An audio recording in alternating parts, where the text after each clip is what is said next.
2022년 인구 동향 조사가 발표됐습니다. 통계청에서 발표가 됐는데 합계 출산율이 역대 최저를 찍을 거라고 예상이 됐었는데 0.78로 결론이 났네요. 한국 같은 경우에는 전쟁 이후인 1955년부터 1970년대 사이가 베이비붐 세대였거든요. 그 당시에 출산이 굉장히 많았는데 1960년도에는 합계 출산율이 6.0이었습니다. 후진국 중에서도 가장 높은 수준이었기 때문에 1960년부터 산하 제한 정책을 시행을 했어요. 그 당시에 표어가 셋만 놓자는 거였거든요. 10년 동안 산하 제한 정책을 한 결과 4.5까지 떨어졌고 70년대에 들어서는 둘만 놓자는 표어를 가지고 산하 제한 정책을 시행한 결과 1980년대에 3.0까지 이제 합계 출산율이 떨어졌습니다. 여기서 그치지 않고 80년대에 들어서는 하나만 놓자는 표어를 더 강한 표어를 쓴 거죠. 산하 제한 정책을 펼친 결과 합계 출산율이 2.1 이하인 1점대로 들어섰거든요. 합계 출산율이 2.1 이하로 떨어지게 되면 인구는 자연적으로 점점 감소하게 되기 때문에 2.1 이하인 국가를 이제 저출산 국가라고 부릅니다. 근데 한국은 1점대가 됐음에도 불구하고 계속해서 산하 제한 정책을 펼치다가 너무 급격하게 감소하는 것을 깨닫고 91년도에 산하 제한 정책을 이제 폐지를 합니다. 표를 보시면 91년도 이후에 살짝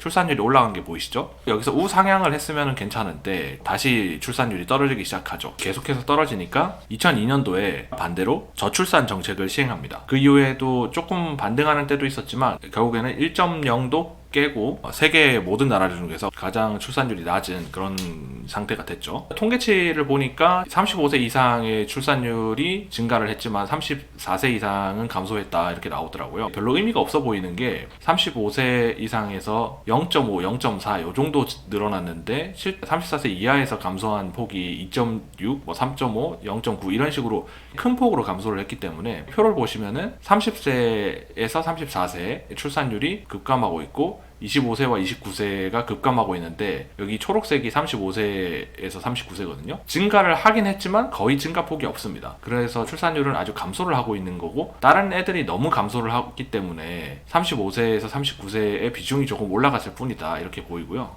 그렇게 될 수밖에 없는 게 현재 초혼 연령이 계속해서 상승하고 있거든요. 남자 같은 경우에는 33.3세이고 여성 같은 경우에는 이제 31세인데 초혼 연령이 계속해서 상승하고 있다 보니까 출산 역시 나이가 올라가고 있는 거죠. 이렇게 초혼 연령이 올라간 이유에는 여러 가지 있겠지만 일단 사회 초년생의 나이가 올라갔어요. 1998년도에는 신입사원 평균 나이가 25세였다고 하는데 2020년도에는 31세까지 올랐다고 하거든요. 요즘에 실제로 보면 신입사원들 나이가 적지 않아요. 30살이 넘은 사람이 굉장히 많죠. 어쨌든 31살에 처음에 직장을 들어갔고 그리고 2년 만에 결혼을 한다. 지금 이런 상황입니다. 그렇기 때문에 취직이 늦어졌으니까 결혼도 당연히 더 늦게 하게 되고 결혼이 늦어지니까 당연히 출산도 늦어지는 그런 상황이 된 거죠.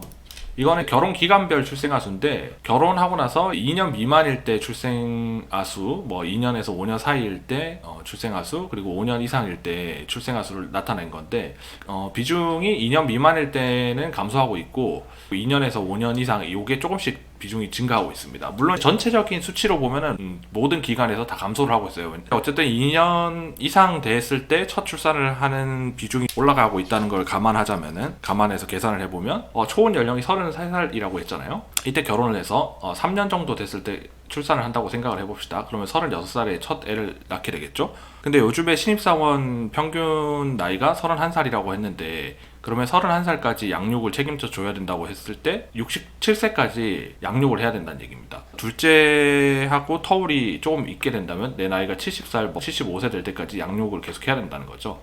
그렇기 때문에 둘째나 셋째를 놓기는 점점 힘들어지고 있는 거죠.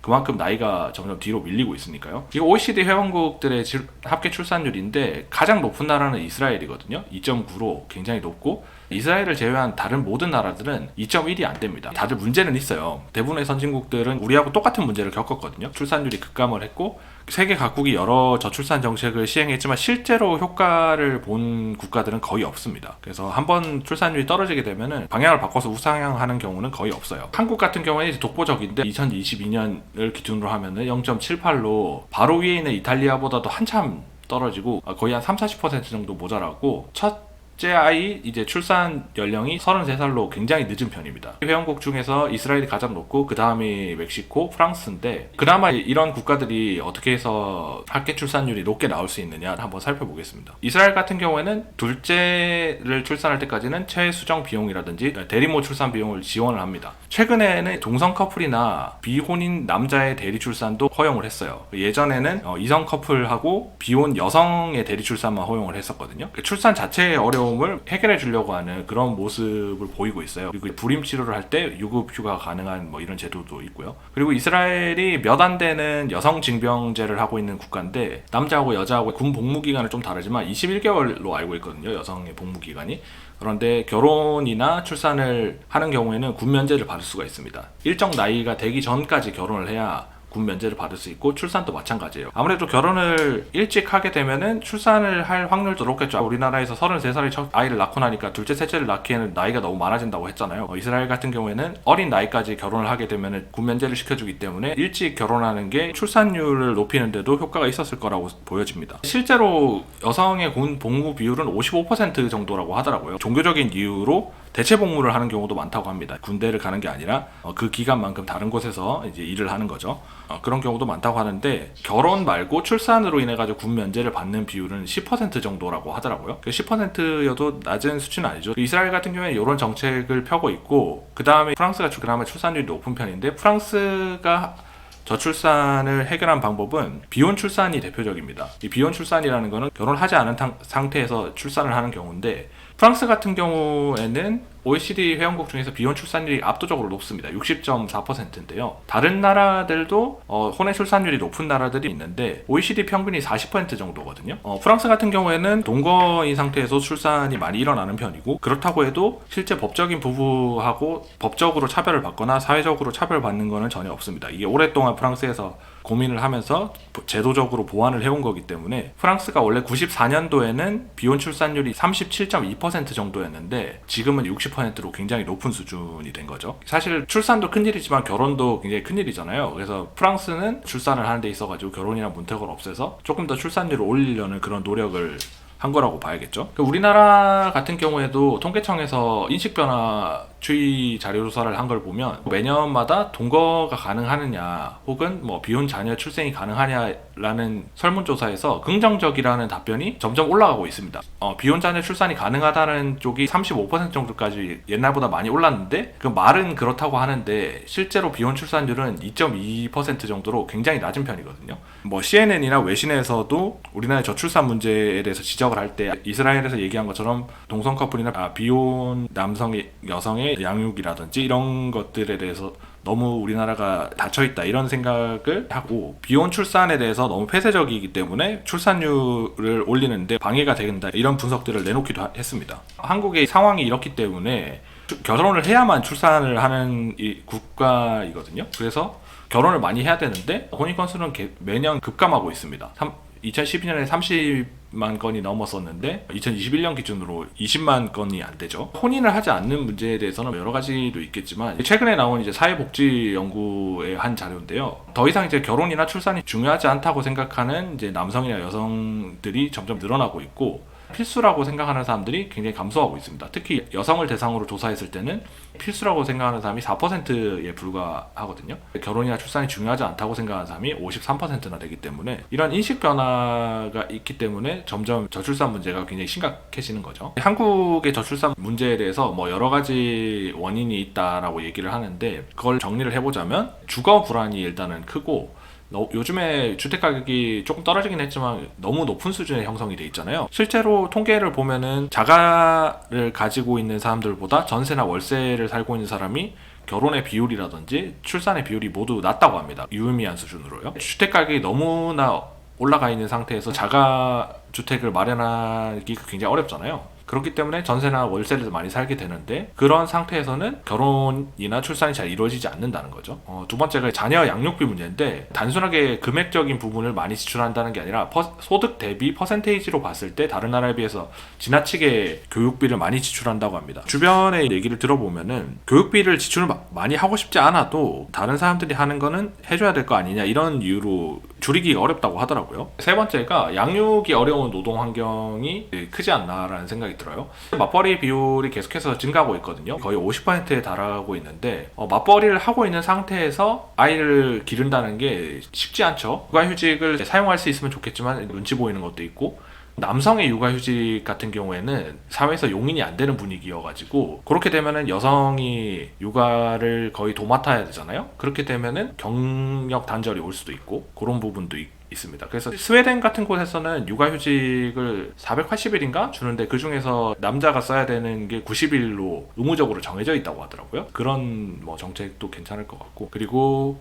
앞에서 말했던 것처럼 비혼 출산이 우리나라는 적기 때문에 혼인 자체를 안 하면은 출산이 하지 않는다, 이런 것 도 굉장히 크고요. 이제 결혼하고 출산에 대한 인식 변화도 굉장히 큰 것 같습니다. 이제 예전에는 너도 나도 다 해야 된다고 생각했기 때문에 요즘에 혼자 살기 나쁘지 않은 환경이 돼가고 있잖아요. 놀 것도 많고 볼 것도 많고. 예전에는 친구들이랑 잘 지내다가도 한 명씩 결혼을 하고 나면은 다들 가족들이랑 같이 보내니까 혼자서 외로워지고 이런 것도 많이 나왔는데, 요즘은 결혼 안 하는 사람들이 점점 많아지니까 그들끼리 어울려가지고 잘 지내고 다니더라고요. 결혼이 필수가 아니라 선택이 된 시대인데, 한국 같은 경우에는 한민족이라는 게 강해서 그런지 이민자에 대한 인식도 별로 좋지는 않습니다. 저도 그렇게 좋은 편은 아니지만 나라마다 여러 가지 저출산 정책을 쓰는데, 미국 같은 나라가 대표적으로 이민자를 통해서 해결하는 나라거든요. 세계에서 여러 사람들을 받아들여가지고 저출산으로 인한 문제가 일어나지 않도록 한 거죠. 우리나라 같은 경우에는 이민자에 대한 인식이 그렇게 좋지는 않기 때문에 이걸 통해 가지고 적극적인 해결을 하기는 쉽지 않을 거라고 생각합니다. 다만 국제 결혼이 증가를 하고 있고, 한국에 체류하고 있는 외국인 수도 증가를 하고 있어요.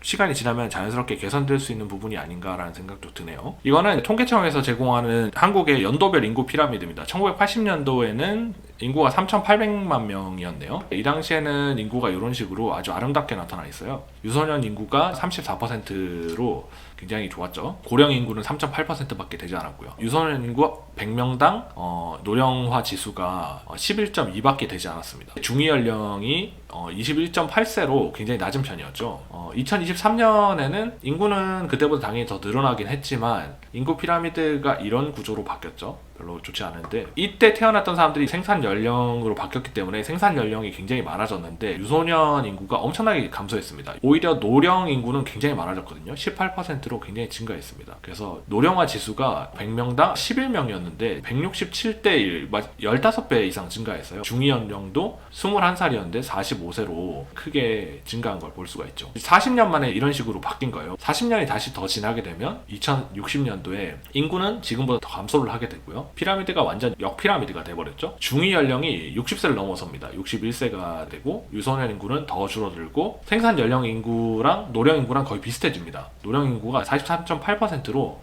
어마어마하게 많은 수치가 나타나거든요. 노령화 지수가 유소년 인구 100명당 570명이 됩니다. 지금 수치도 적지 않은 수치인데 100명이 167명을 부양하려면 얼마나 힘들겠어요. 근데 40년 후에는 100명이 570명을 먹여 살려야 되는 그런 구조가 됩니다. 국민연금 고갈 문제라든지 그런 거에 대한 이슈가 요즘에 계속 나오고 있는데, 제 생각에는 노인 빈곤 문제도 굉장히 심하거든요. 저출산도 당연히 중요하겠지만 노인 층에 대한 이제 소득 문제도 해결을 해줘야 될 것 같습니다. 그냥 단순하게 현금성 지원을 해주는 게 아니라 일자리를 창출해가지고 소득이 있게끔 해가지고 부양 부담을 좀 줄여주는 게 중요할 것 같거든요. 현금성 지원을 하게 되면 사회적으로 부담이 너무 크게 됩니다. 인구도 너무 많은데 한 사람당 5명 이상의 몫을 현금으로 계속 지원할 수는 없잖아요. 그러진 않더라도 어떤 일자리를 마련해줘서 사회적으로도 기능을 할 수 있게 해주고, 정책에 대한 비용 부담도 줄일 수 있는 그런 방향도 연구를 하는 게 중요하지 않을까 싶습니다. 그동안 저출산 문제에 우리나라가 280조 정도의 자금을 투입했는데 실제로 효과는 크게 보지 못한 것 같거든요. 우리나라뿐만 아니라